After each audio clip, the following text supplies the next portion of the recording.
موعد وتوقيت مباراة المنتخب الكاميروني ومنتخب صربيا في الجولة الثانية من نهائي كأس العالم 2022 والقنوات الناقلة لهذه المباراة. يحتل المنتخب الكاميروني المركز الثالث في ترتيب المجموعة السابعة من كأس العالم برصيد 0 نقطة، متبوعا بمنتخب صربيا في المركز الرابع برصيد 0 نقطة أيضا.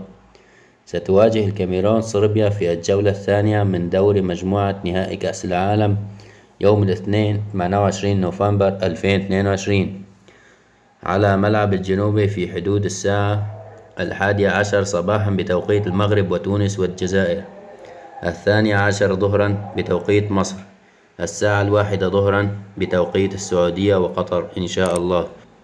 ومن المتوقع نقل هذه المباراة على قناة بين سبورت 1 بتعليق محمد بركات.